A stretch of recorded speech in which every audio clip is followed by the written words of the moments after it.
नमस्कार मित्रों, आज के इस वीडियो में मैं आपको लोक आस्था के महापर्व छठ व्रत की कथा सुनाने जा रही हूँ। छठ हमारे देश में सूर्य उपासना के लिए प्रसिद्ध पर्व है। सूर्य षष्ठी व्रत होने के कारण इसे छठ कहा जाता है। यह पर्व वर्ष में 2 बार मनाया जाता है, पहली बार चैत्र में और दूसरी बार कार्तिक में। चैत्र शुक्ल पक्ष षष्ठी पर मनाए जाने वाले छठ पर्व को चैती छठ व कार्तिक शुक्ल पक्ष षष्ठी पर मनाए जाने वाले पर्व को कार्तिकी छठ कहा जाता है। पारिवारिक सुख तथा मनोवांछित फल प्राप्ति के लिए यह पर्व मनाया जाता है। इस पर्व को स्त्री और पुरुष समान रूप से मनाते हैं। लोक परंपरा के अनुसार सूर्य देव और छठी मैया का संबंध भाई बहन का है। लोक मातृका षष्ठी की पहली पूजा सूर्य ने ही की थी। छठ पर्व की परंपरा में बहुत ही गहरा विज्ञान छुपा हुआ है। षष्ठी तिथि एक विशेष खगोलीय अवसर है। उस समय सूर्य की पराबैंगनी किरणें पृथ्वी की सतह पर सामान्य से अधिक मात्रा में एकत्र हो जाती हैं। उससे संभावित कुप्रभावों से मानव की यथासंभव रक्षा करने का सामर्थ्य इस परंपरा में है। पर्व पालन से सूर्य प्रकाश के हानिकारक प्रभाव से जीवों की रक्षा संभव है।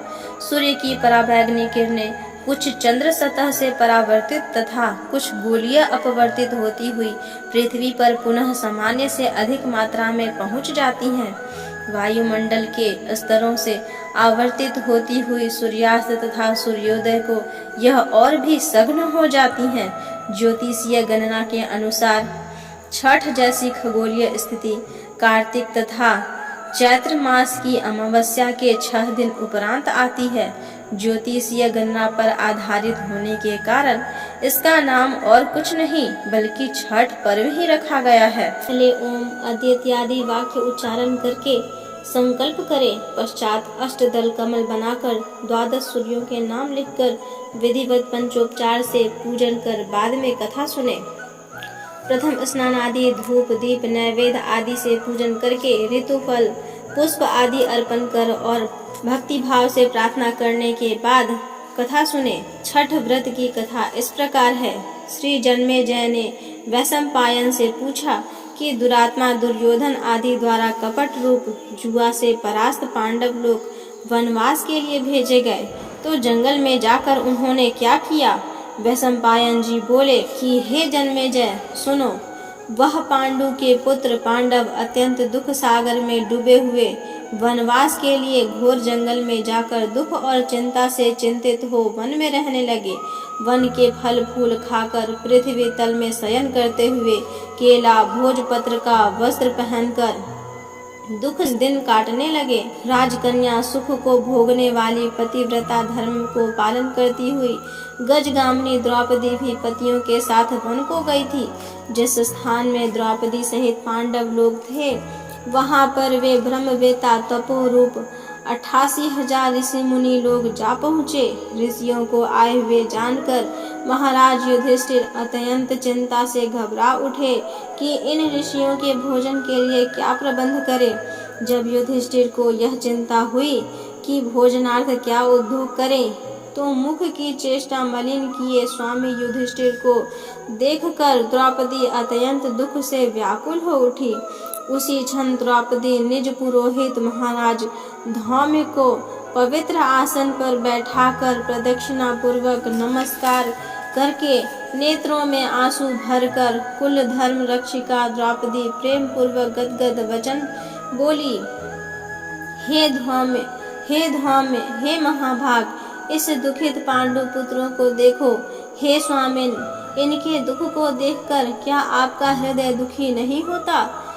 दुख नासार्थ कोई व्रत मुझसे कहिए जिससे इनका कलेश शांत हो। थोड़े ही उपाय से प्रत्यक्ष महत्व पुण्य को देने वाला व्रत कहिए, जिससे हमारे स्वामी पृथ्वी तल में सुखी हो, जिससे शत्रु का नाश हो, निज राज्य लक्ष्मी वापस मिले और इस समय हमारे यहाँ आए हुए ब्राह्मणों को दुग्धपान करने को मिल जाए। हे महाभाग, हे महाविभो, ऐसा कोई उपाय वर्णन करिए।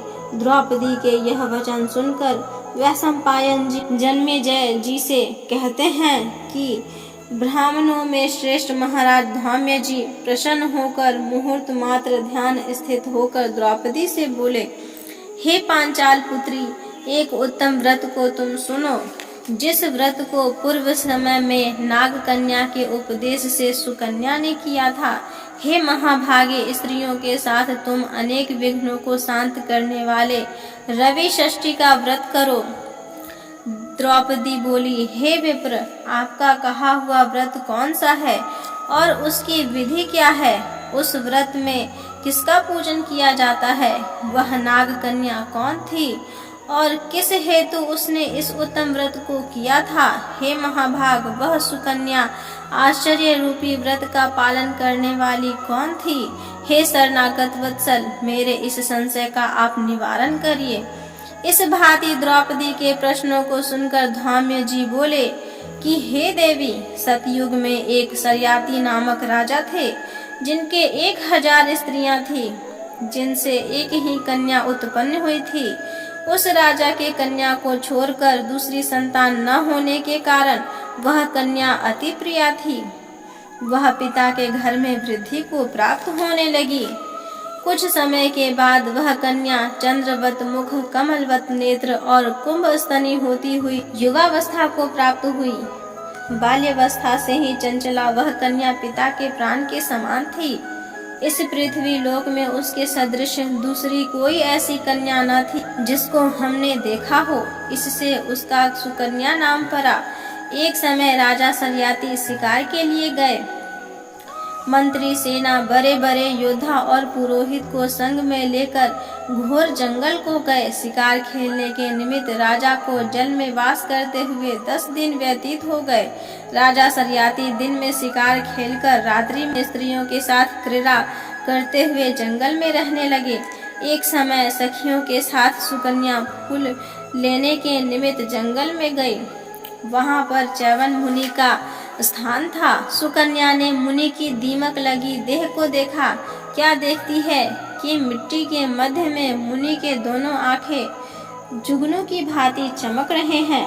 उसने विस्मित होकर दोनों आंखें फोड़ दी।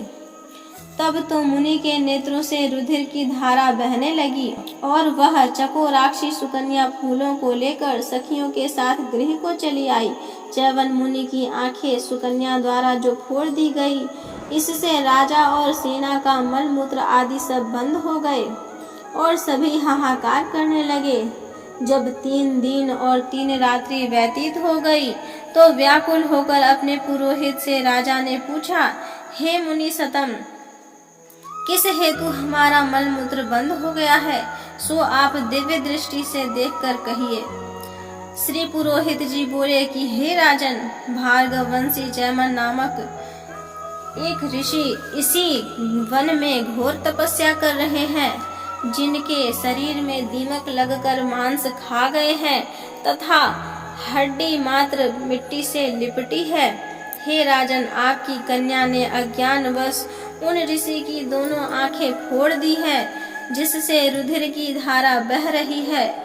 उन्हीं के क्रोध से यह कष्ट उपस्थित हुआ है। सो हे राजन, आप उनको प्रसन्न करिए और अपनी कन्या उन्हें दे दीजिए। कन्यादान से वह मुनि च्यवन जी प्रसन्न हो जाएंगे। यह पुरोहित के वचन सुनकर राजा शर्याती सुकन्या को साथ लेकर ऋषि के पास गए और जल छोड़ने पर हड्डी मात्र के दर्शन हुए। नेत्रहीन ऋषि को देखकर राजा बोले, हे प्रभु, मेरी कन्या से अनजान में यह अपराध हुआ है, जिससे आपकी ये आंखें फूट गई हैं। हे मुनिवर, आपकी सेवा के हेतु हम अपनी कन्या आपको देते हैं, जिससे आपको कष्ट न हो। राजा के वचन सुनकर ऋषि जी बड़े प्रसन्न हुए। उसी समय राजा शर्याती ने सुकन्या को ऋषि के लिए दान कर दिया। राजा से कन्या पाकर मुनि जी अति प्रसन्न हुए और क्रोध शांत हो गया। तब राजा को मलमूत्र हुआ और सेना सहित प्रसन्न चित्त राजा अपने देश को गए। वह सुकन्या नेत्रहीन च्यवन जी की सेवा करने लगी। वह सुकन्या कार्तिक मास में एक दिन जल के लिए छोटे तालाब में गई, जहाँ पर उसने अनेक आभूषणों से युक्त नाग कन्या को देखा। श्री कश्यप जी के यज्ञ मंडप में सूर्य भगवान का पूजन करती हुई नाग कन्या को देखकर सुकन्या ने धीरे से पास जाकर पूछा, हे महाभाग, आप क्या करती हैं? किस कारण यहाँ आई हैं? सुकन्या के इस वचन को सुनकर नाग कन्या बोली, हे साध्वी, मैं नाग कन्या हूँ, व्रत धारण कर कश्यप जी के पूजनार्थ यहाँ आई हूँ।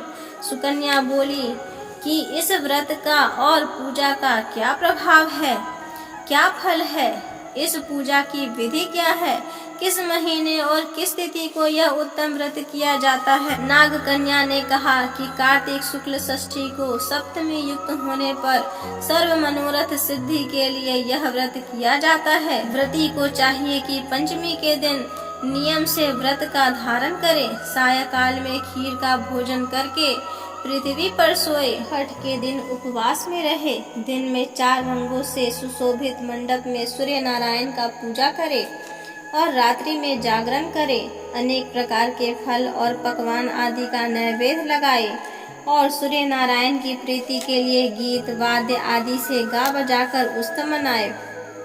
जिस समय तक सूर्य नारायण के दर्शन न हो तब तक व्रत धारण किए रहे। प्रातः काल सप्तमी को सूर्य नारायण के दर्शन करके अर्घ्य दे। दूध, नारियल, कदली फल, पुष्प, चंदन से 12 नाम सूर्य के हैं, उन्हीं नामों का उच्चारण करते हुए और प्रत्येक नाम से दंडवत प्रणाम करते हुए अर्घ्य देवे। जगत के सविता, जगत के नेत्र, जगत की उत्पत्ति, पालन, नाश के हेतु, त्रिगुण रूप त्रिगुणात्मा ब्रह्मा विष्णु शिव रूप सूर्य नारायण को नमस्कार है। इस प्रकार इस व्रत के करने से सूर्य नारायण महाघोर कष्ट को दूर करके मनोवांछित फल को देते हैं। हे सुव्रते, हमने यह रवि षष्ठी व्रत तुमसे कहा। श्री धौम्य जी ने कहा कि हे द्रौपदी, नाग कन्या के इस वचन को सुनकर सुकन्या इस उत्तम व्रत को किया। इसी व्रत के प्रभाव से च्यवन ऋषि के नेत्र पुनः पूर्ववत हो गए। ऋषि च्यवन का शरीर निरोग हो गया और सुकन्या के साथ लक्ष्मी नारायण की भांति राजयुक्त होकर सुख भोगने लगे। इससे हे पांचाल नंदिनी, तुम भी इस उत्तम व्रत को करो। इसी व्रत के प्रभाव से तुम्हारे पति पुनः राज्य लक्ष्मी को पाएंगे और निसंदेह तुम्हारा कल्याण होगा।